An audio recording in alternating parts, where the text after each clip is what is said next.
तर शरद पवारांच्या ताफ्याचं स्वागत होताना आपण बघतो आहोत। इंदापूरमध्ये शेतकरी मेळाव्याला शरद पवार इथे उपस्थिती लावतायत आणि आज इंदापूरमध्ये शरद पवार यांचा दौरा आहे। शरद पवार यांचं जंगी स्वागत केलं जात आहे। इंदापूरमध्ये जेसीबीच्या साहाय्याने फुलांची पुष्पवृष्टी करत आता शरद पवार यांचं स्वागत होत आहे। इंदापूरमध्ये ते सभेला संबोधित सुद्धा करणार आहेत।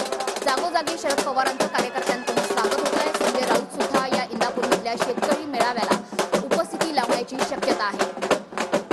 तर ढोल ताशांच्या गजरात जयघोष करत शरद पवार यांचं जंगी स्वागत केलं जात आहे कार्यकर्त्यांकडून। आज इंदापूरमध्ये शरद पवार यांची काय भूमिका मांडतायत, शेतकरी मेळाव्याला कसं संबोधित करतायत हे बघणं सुद्धा महत्त्वाचं आहे। या शेतकरी मेळाव्यासाठी बाळासाहेब थोरात काँग्रेसचे नेते आणि सोबतच ठाकरे गटाचे नेते संजय राऊत हे सुद्धा उपस्थित राहणार असल्याची माहिती आहे।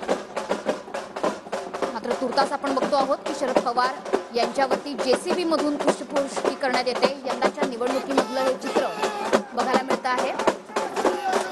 ठिकठिकाणी शरद पवारांचं जंगी स्वागत होताना आपण बघतो आहोत। इंदापूरमधल्या शेतकरी मेळाव्यासाठी शरद पवार आता दाखल झालेले आहेत आणि या शेतकरी मेळाव्यामध्ये अर्थातच शेतकऱ्यांचे प्रश्न शरद पवार मांडतील असा अंदाज आहे। प्रदीप कापसे आपले प्रतिनिधी आपल्या सोबत आहेत। प्रदीप, काय तिथला माहोल आहे, काय परिस्थिती आहे, आजचा शेतकरी मेळावा हा किती महत्त्वाचा आहे? अगदी बरोबर आहे। खरं तर मनश्री सध्या शरदचंद्र पवारांचं या ठिकाणी आगमन जे आहे ते झालेलं आपण पाहतोय की या ठिकाणी हलग्यांच्या निनादामध्ये आणि फुलांचा वर्षाव करत शरदचंद्र पवारांचं या ठिकाणी स्वागत जे आहे ते करण्यात आलेलं आहे।